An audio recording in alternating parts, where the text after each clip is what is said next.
Իմ տաղավարում հյուրընկալել եմ ֆուտբոլիստ Դավիթ Մանոյանին։ Շատ դժվարությունների մեջով եմ անցել, անդադ հաղթահարել եմ ու նույնիսկ չեմ մտածել հանձնվելու մասին։ Դավիթի կյանքի պատմությունը շատ հետաքրքիր է։ Այդ հասունացման տարիքը իմ համար շատ բարդ ստացվեց,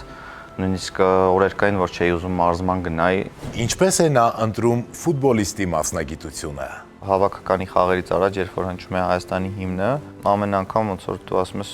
ամեն ինչ ճիշտ ես արել, որ դու հիմա այսօր այստեղ ես։ Միևնույն բակում մեծանալով նրանք երբևէ չեն մտածել, որ մի օր անպայման սիրահարվելու են ու կազմելու են գեղեցիկ ընտանիք։ Սկզբում պատնեշ կար, որ կարծում էինք ինչ որ, չգիտեմ, քույր եղբայր վիճակա, որովհետև մանկություն ենք իրար հետ ունեցել նույն բակում։ Ինչ է Դավիթի կարոտի անունը եւ ինչու նա այսչափ հուզվեց։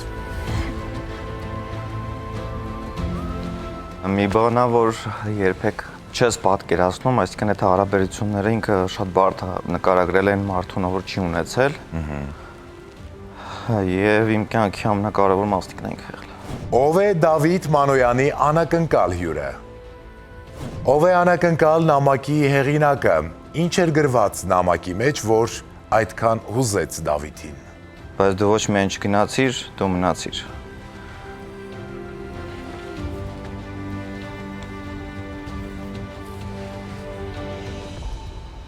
Խոստովանություն, ուրբաթ օրը, 22:30-ին